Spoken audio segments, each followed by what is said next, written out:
नमस्कार दोस्तों, स्वागत है आपका हमारे इस YouTube चैनल नॉलेज अड्डा में। तो दोस्तों, मैं हूं विवेक और हाजिर हूं फिर एक नए इन्फॉर्मेशन के साथ, एजुकेशनल इन्फॉर्मेशन के साथ। सो दोस्तों, आज के वीडियो में मैं आपको बताऊंगा Sonu Sood IAS coaching scholarship को लेकर, जिसमें आपको बहुत सारे जो डाउट्स आ रहे थे उन सारे डाउट्स को मैं इस वीडियो में जो है क्लियर कर दूंगा। यानी कि जो डाउट्स जो आ रहे थे आपको सिलेक्शन प्रोसेस को लेकर आ रहे थे, बहुत सारा कॉमन डाउट्स आ रहे थे कमेंट्स में, तो मैंने सोचा कि इस पर वीडियो बना देना चाहिए। सो बेसिकली एक नीड बेस्ड वीडियो है, इस पर आपको ध्यान देना है और इस वीडियो को अंत तक देखना है, ताकि आपको ये जो वीडियो जो है बहुत ही हेल्पफुल करेगा और मे भी ये कहीं हेल्पफुल कर दे, आपका जो इंटरव्यू हो उसमें भी आपकी ये मदद कर सकता है वीडियो को। सो वीडियो बहुत ही खास होने वाला है, सो वीडियो को अंत तक देखिए। तो चलिए हम आगे बढ़ते हैं। तो सबसे पहले आपको बता दूं कि जो आपने जो फॉर्म भरा, यानी रजिस्ट्रेशन जो आपने प्रोसेस किया, यहाँ पर रजिस्ट्रेशन प्रोसेस गूगल फॉर्म का आपने किया, तो गूगल फॉर्म में बहुत सारी चीज़ों को आपको ध्यान में देना था। पहला स्टेप देखिए, सिलेक्शन प्रोसेस का जो है रजिस्ट्रेशन था, आप सबको पता है। यानी गूगल फॉर्म आपने भरा, उस फॉर्म में बहुत सारे जो आपने गलतियाँ क्या की, आपने एडिट रिस्पॉन्स पे बहुत बार क्लिक किया या फिर सबमिट अनदर रिस्पॉन्स पे बहुत बार क्लिक किया, वो भी एक गलतियाँ हो सकती है। उसको सिर्फ 2 बार भरना था, 2 बार से ज़्यादा नहीं भरना था। एक बेसिस मैंने आपको बता दिया, यहाँ आप समझ लीजिएगा, अगर गलतियाँ किए होंगे तो आपको सिलेक्शन नहीं होगा। तो ये बातें हो गई। अब हम अगली बात हम आते हैं, वो है अगली बात देखिए कि रजिस्ट्रेशन करने के बाद, यानी कि अब ये जो रजिस्ट्रेशन में जो आपने मेंशन किया ना, रजिस्ट्रेशन में जो आपने मेंशन किया है वहाँ पे कि आप इसके लिए क्यों एलिजिबल हैं, आपको क्यों लगता है कि आप इसके लिए डिजर्विंग कैंडिडेट हैं इस स्कॉलरशिप के लिए, तो उसमें जो आपने मेंशन किया 100 वर्ड्स में, वो आपका सिलेक्शन क्राइटेरिया बेस, मतलब वो डिसाइड करेगा। उसमें अगर आपने लिखा होगा वहाँ पे कि हाँ, मेरे फैमिली में कुछ ऐसा प्रॉब्लम है, मैं स्टडी नहीं कर सकता, या आपके फैमिली में कुछ कोविड के दौरान कुछ हुआ हो, या किसी का डेथ हो गया हो, या कोई हो जिनका जॉब चला गया हो, मतलब कुछ ऐसा हो जिससे मतलब बहुत ही क्या बोलूँ आपको कि एक तरह से बोला जाए बहुत ही मतलब दुखद सिचुएशन रहा हो बहुत, या फिर जिसके कारण आप जो है आप स्टडी नहीं कर पा रहे हैं, तभी आपको ये स्कॉलरशिप जो है सोनू सूद आपको यहाँ पे फाउंडेशन की तरफ से आपको स्कॉलरशिप जो है आपको यहाँ पे मिलेगा। तो देखिए, उसके 10 दिन बाद, यानी गूगल फॉर्म आपको सबमिट करने के बाद 10 दिन के बाद, मैक्सिमम 10 दिन, किसी का 2 दिन के अंदर भी आ गया है, किसी का 3 दिन के अंदर भी आ गया है, मैक्सिमम 10 दिन के अंदर जो है उनको डॉक्यूमेंट वेरिफिकेशन के लिए वहाँ पे ईमेल आया है। ईमेल सबको बता दो, ईमेल आया है उनका डॉक्यूमेंट वेरिफिकेशन के लिए, जो कि डॉक्यूमेंट वेरिफिकेशन ये भी एक तरह से गूगल फॉर्म ही है, देखा जाए तो ये भी एक गूगल फॉर्म है डॉक्यूमेंट वेरिफिकेशन में, जहाँ पे आपको अपना मार्कशीट और इनकम सर्टिफिकेट वहाँ पे अपलोड करना था, और साथ में वही मार्क्स वहाँ पे फिल करना था जो मार्क्स आपने जो मार्क्स आपने फिल किया था रजिस्ट्रेशन फॉर्म में। यानी कि जो पहला जो फॉर्म आपने भरा था वही सेम मार्क्स यहाँ फिल करना है, और इसमें आपका डॉक्यूमेंट वेरिफिकेशन में अपना डॉक्यूमेंट अपलोड करना था। ये था लेवल 2 का मेल आपको आया होगा बहुत लोगों को। ये लेवल 2 का मेल जो आया है मैक्सिमम जो है 10 दिन के अंदर में आया है। अगर 10 दिन के बाद नहीं आया है मेल, तो आप समझ लीजिए कि आपका सिलेक्शन नहीं हुआ है। तो ऐसे आप जो है इस तरह से आइडेंटिफाई कर सकते हैं। चलिए, अब तीसरा प्रोसेस, अब जिनको डॉक्यूमेंट वेरिफिकेशन मेल आया है उनको इंटरव्यू का कॉल आया था। इंटरव्यू का कॉल, जिनका इंटरव्यू होगा, ये इंटरव्यू का कॉल जो होगा जूम पे होगा, गूगल मीट पे होगा, या फिर आप ऐसे कर सकते हैं कि इनका जो इंटरव्यू का कॉल होगा व्हाट्सअप पे हो सकता है, यानी कि व्हाट्सअप जो है वीडियो कॉल पे होगा, ऐसे करके यहाँ पे जो है इंटरव्यू इनका होगा। और ये मेल के बाद देखिए, ये जो आ रहा है इनको मैक्सिमम 7 दिन के बारे में हम बात करेंगे। मतलब ये जो प्रोसेस जो हो रहा है, यानी कि डॉक्यूमेंट वेरिफिकेशन मेल के बाद जो इनका जो कॉल आ रहा है, ये 7 दिन के बाद, मैक्सिमम 7 दिन, किसी का 2 दिन के अंदर भी आया है, किसी का 3 दिन के अंदर में आया है। तो ऐसे जो है यहाँ पे कॉल यहाँ पे आ गया है। तो ये हमने इंटरव्यू की बात कर ली। अब देखिए, यहाँ पे मैं आपको दिलचस्प बात बताऊंगा, किसी का क्या हुआ है कि डॉक्यूमेंट वेरिफिकेशन का मेल आया था, उन्होंने ये मेल जो है सबमिट नहीं किया है, फिर भी उनको इंटरव्यू का कॉल आ गया है। यहाँ पे एक प्रॉब्लम आया है, मैंने कुछ लोगों से बात किया तो वहाँ पे बहुत लोगों का वेरिफिकेशन हुआ नहीं था, तो मैंने उनको बोला, तो वो लोग डॉक्यूमेंट वेरिफिकेशन वहाँ पे जो है वहाँ पे सबमिट कर दिए, यानी कि वो उनका डेडलाइन भी जो था वो चला गया था, फिर भी उन्होंने क्या किया कि सबमिट किया, लेकिन फिर भी उनका जो कॉल यहाँ पे आ गया है। तो यहाँ पे थोड़ा सा डाउट यहाँ पे हो रहा है कि अगर विदाउट डॉक्यूमेंट वेरिफिकेशन या इंटरव्यू कैसे हो गया, या फिर ये हो सकता है कि डॉक्यूमेंट वेरिफिकेशन ये जस्ट वेरिफिकेशन के लिए हो, ये भी हो सकता है।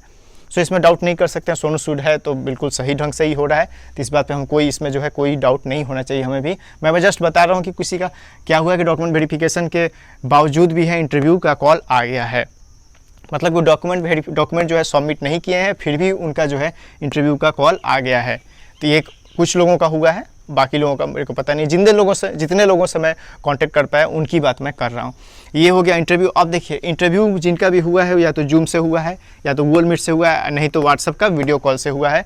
और ये भी बता दूं कि 7 दिन के अंदर में हुआ है, मतलब कि मैक्सिमम जो है 7 डेज का हुआ है, मतलब कि 7 डेज के अंदर उनको कॉल आया है, जब उन्होंने डॉक्यूमेंट जो है ईमेल जो आया था डॉक्यूमेंट वेरिफिकेशन का ईमेल, वो सबमिट करने के बाद मैक्सिमम 7 दिन के अंदर आया है या 7 दिन तक मैक्सिमम है। अगर इससे के 7 दिन के बाद अगर नहीं आता है तो आप मानकर चल लीजिए कि आपका सिलेक्शन नहीं हुआ है। लेकिन अब यहीं तक बात जो है थम नहीं रही है, क्योंकि अब जो इंटरव्यू हो गया तो इस इंटरव्यू के बाद फिर से इंटरव्यू होगा। मतलब कि मैंने अपने सब्सक्राइबर या व्यूअर से जिनके कांटेक्ट में आया उनसे जो बात किया, तो इस पे मैं कंक्लूड कर पा रहा हूँ कि उनका जो इंटरव्यू हुआ है, लेकिन फिर से एक इंटरव्यू होगा। अब यहाँ पे सवाल आपका आता है कि चलिए लेवल 1 हो गया रजिस्ट्रेशन, सेकंड हमने डॉक्यूमेंट वेरिफिकेशन आ गया, थर्ड हो गया इंटरव्यू। अब आप पूछेंगे कि चलिए इंटरव्यू में क्या क्या क्वेश्चन आएंगे। तो देखिए आईएएस का इंटरव्यू है ये, ऑब्वियसली तो आईएएस के लेवल के क्वेश्चन आएंगे ही, लेकिन उतने लेवल के क्वेश्चन नहीं आएंगे, क्योंकि ये आपके प्रिपरेशन करवाने वाले हैं। यानी दिया फाउंडेशन इसको लेकर आपको कोचिंग करवाएगी, तो उतना हार्ड लेवल का नहीं आएगा जो कि आईएएस के जो सिविल सर्विस का आईएएस का जो एक्चुअल में जो इंटरव्यू होता है उस लेवल तक नहीं आएगा। सो कुछ बेसिक चीज़ें, सबसे पहले तो करंट अफेयर्स ऑब्वियसली आएगा ही, और आपने जो मेंशन किया होगा अपने बारे में, अपने डिग्री के बारे में, क्वालिफिकेशन के बारे में, तो ये आपसे वहाँ पे पूछा जाएगा। और साथ में ऑप्शनल सब्जेक्ट भी आपको वहाँ पे पूछा जाएगा कि आपने ऑप्शनल सब्जेक्ट ये सब्जेक्ट क्यों लिया, इस पे भी आपसे सवाल होंगे।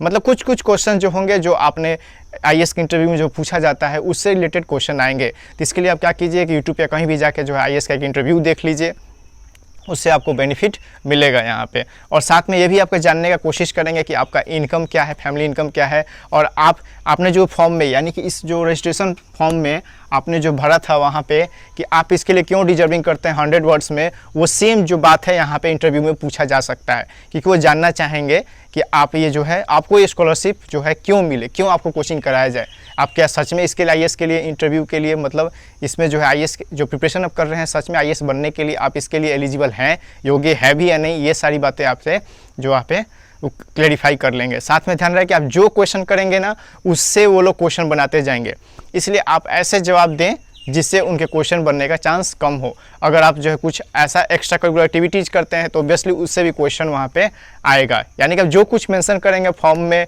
अपने जो है सीवी में, रेज्यूमे में जो भी है, तो इस बात को ध्यान में रखते हुए आपको वहाँ पे टोटल वहीं से पूछा जाएगा। जो आप जवाब दीजिएगा उसी से वहाँ पे जो है क्वेश्चन बनते जाएगा।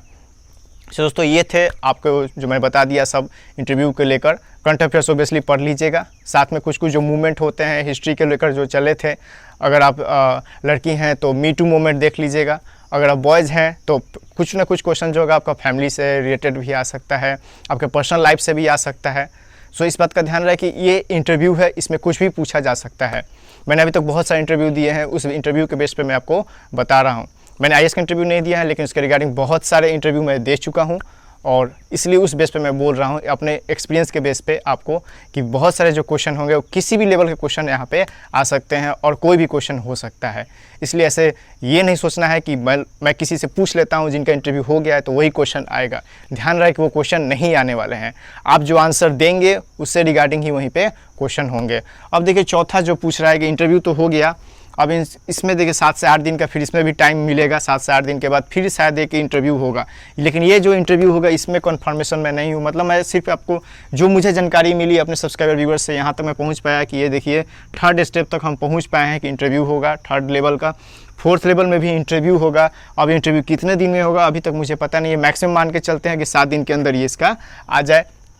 और इसके बाद भी क्या कोई प्रोसेस है ये मैं नहीं बता सकता, मेरे पास अभी इतना ही जानकारी है कि 4था लेवल तक ही इंटरव्यू होगा। मतलब 2 इंटरव्यू, फर्स्ट रजिस्ट्रेशन जो आपने फिल किया, उसका एक और मेल आएगा जो कि डॉक्यूमेंट वेरिफिकेशन होगा, फिर 3rd लेवल का इंटरव्यू होगा जो कि अब जूम या व्हाट्सअप कॉल से, वीडियो कॉल से होगा, और चौथा फिर एक और इंटरव्यू होगा। उसके बाद डिसाइड होगा कि आपका सिलेक्शन होगा या नहीं। अब पहला बात क्लियर कर दूं कि आपको पैसे जो है नहीं मिलने वाले हैं, वो आपका टोटल जो खर्च है आपका कोचिंग का वो दिया फाउंडेशन उठाएगी या सोनू सूद चैरिटी फाउंडेशन जो है उठाएगी। आपको हैंड में कैश नहीं मिलने वाला है, मैं आपको यहाँ पे क्लियर कर देता हूँ। अब बाकी आपके दिमाग में यही सवाल आ रहे थे कि मतलब एकोमोडेशन क्या चैरिटी फाउंडेशन जो है सोनू सूद चैरिटी फाउंडेशन या दिया फाउंडेशन वो अफोर्ड करेंगी या हमें अफोर्ड करना पड़ेगा, इसकी अभी तक देखिए अब जानकारी हमें नहीं है, या फिर कोई भी इसका जो है ऑफिशियल अनाउंसमेंट नहीं है, तो इसमें मैं आपको क्लियर नहीं बता पाऊँगा। और जैसे ही इसका कुछ आता है अपडेट मैं आपको यहाँ पे क्लियर कर दूंगा। तो दोस्तों शेयर कीजिए इस वीडियो को जिनको भी सब प्रॉब्लम आ रहा था इनको लेकर, और इंटरव्यू का मैंने आपको बता ही दिया कि किस तरह के क्वेश्चंस आएंगे, उसको समझ लीजिए और देख लीजिए अपना, और इसको शेयर कीजिए अपने दोस्तों तक ताकि सबको जो है हेल्प मिल सके। ये थे सारे details Sonu Sood IAS coaching scholarship के क्वेश्चन आंसर को लेकर, मतलब जो भी आपका जो है फ्रीक्वेंटली आस्क्ड क्वेश्चन थे उनको लेकर मैंने यहाँ पे डाउट क्लियर कर दिया। आई होप कि आपका डाउट जो है यहाँ पे क्लियर हो गया होगा और ये वीडियो जो है बहुत ही इन्फॉर्मेटिव रहा होगा, आपको बहुत हेल्प करेगा, आशा करता हूँ ऐसा। सो दोस्तों, wish you all the best, thank you.